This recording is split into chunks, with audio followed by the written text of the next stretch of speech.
ನಾನು ಇಲ್ಲಿಗೆ ಬಂದಿರೋದು ಆಕ್ಚುಲಿ ಮೇಕೆ ತಗೊಳಕ್ ಸರ್. ನಾನು ಗೋಟ್ ಫಾರ್ಮಿಂಗ್ ಮಾಡ್ತಾ ಇದ್ದೀನಿ. ಇವ್ರ ಹತ್ರ ಮೇಕೆ ಐತೆ, ಮೇಕೆ ತಗೊಳಕ್ ಬಂದಿದ್ದೀನಿ. ಏನ್ ಎಂಜಾಯ್ ಮಾಡಿದ್ವಿ ಸರ್? ಚಕ್ಕಡಿ ಏನಿಲ್ಲ ಸರ್. ಇವ್ರ ಹತ್ರ ಒಳ್ಳೊಳ್ಳೆ ಆಕ್ಚುಲಿ ಇದು ಇವತ್ತು ಮೊದಲನೇ ಸಲ ಬಂದಿಲ್ಲ. ಹಸುಗಳು ತಗೊಳಕ್ಕೂ ಇಲ್ಲೇ ಬಂದಿದ್ದೀನಿ. ಅದು ಬಿಟ್ರೆ ಒಳ್ಳೆ ಆಕ್ಚುಲಿ ಉಂಗುಳು ಎತ್ಗಳು ತಂದಿದ್ದಾರೆ ನಮ್ಮ ನಾಯಕರು. ಅವ್ರ ಜೊತೆಗೆ ಸುಮ್ಮನೆ ಒಂದು ರೌಂಡ್ ಔಟ್ ಬಂದು. ಲ್ಯಾಂಬರ್ಗಿನಿ ಓಡ್ಸೋಕ್ಕೂ ರೆಡಿ ಸರ್, ಚಕಡಿ ಗಾಡಿ ಹೊಡೆಯೋಕ್ಕೂ ರೆಡಿ ಸರ್. ಎಲ್ಲಕ್ಕಿಂತ ಮುಖ್ಯವಾಗಿ ಅವ್ರ ಒಬ್ಬ ಬೆಸ್ಟ್ ಅನಿಮಲ್ ಲವರ್. ಇವತ್ತಿಂದಲ್ಲ ಅವ್ರು ಚಿಕ್ಕವನಿದ್ದಾಗ ನಾನು ನೋಡ್ತಾ ಇದ್ದೇನೆ. ಅವ್ರ ತಂದೆಯವರು ಇದ್ದ ಕಾಲದಿಂದ ನೋಡ್ತಾ ಇದ್ದೇನೆ. ಅವರು ಒಂದು ಹಸು ಇಟ್ಕೊಂಡು ಹಸುಗಳು ಹಾಲು ಕರೀದನ್ನ ಹಿಡ್ಕೊಂಡು ಮನೆಗೆ ಹಾಲು ಕೊಡೋದನ್ನ ಹಿಡ್ಕೊಂಡು ನಾನು ನೋಡಿದ್ದೇನೆ.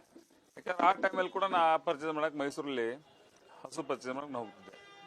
ಆ ಟೈಮಲ್ಲಿ ಕೂಡ ದರ್ಶನ್ ಅವರು ರಿಯಲಿ ಅವರೇ ಹಾಲು ಕರೆದು ಧರ್ಮಂದ್ ಮನೆಗೂ ಹಾಲು ಕೊಡುವಂಥ ದಿನಗಳನ್ನು ನಾನು ನೋಡಿದ್ದೇನೆ. ಮೇಕೆ ಖರೀದಿ ಮಾಡಿದ್ರು, ಆಲ್ರೆಡಿ ಮೇಕೆ ಖರೀದಿ ಮಾಡಿ ಆಲ್ರೆಡಿ ಲೋಡ್ ಮಾಡಿದ್ರು.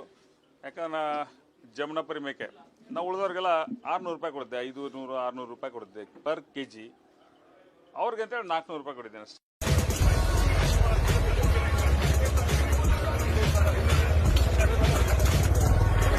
ಮುಂದೆ